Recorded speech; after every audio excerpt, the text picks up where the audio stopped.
सर्वदा सेव्य दादाजी श्री गोकुलनाथ प्रभु चरण शरण अनुरक्त समस्त सेवक वैष्णव वृंद, આજે શ્રી હરિદિવસના અનેક અનેક આશીર્વાદ અને શુભેચ્છાઓ.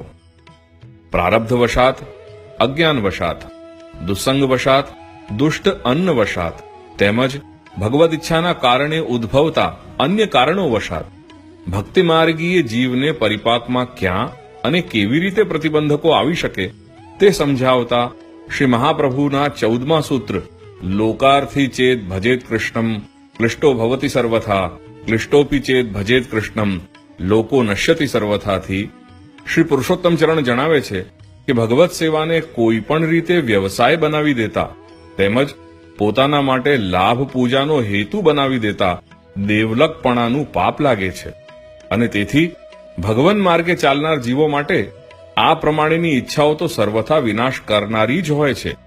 આવા પાપાચાર સિવાય પણ જીવમાં ક્યારેક લોકાર્થીપણું જાગૃત થઈ શકે છે.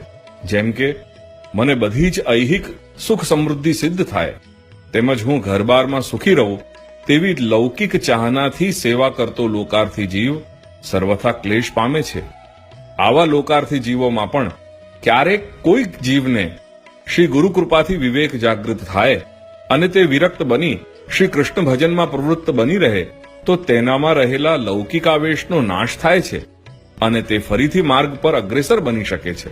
ક્યારેક જીવો લૌકિક આવેશની અતિ જડતાના કારણે લોકાર્થીપણાથી દૂર નથી પણ થઈ શકતા છતાં સેવા કરતા રહે છે.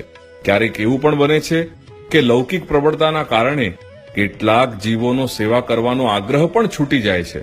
ત્યારે કરુણાસાગર શ્રી પ્રભુની જે કાંઈ પણ સેવા પરિચર્યા બની છે તેના આધારે ભાવિ જન્મોમાં તેને ફરી સેવા સંબંધી અલૌકિક દાન મળી શકે છે.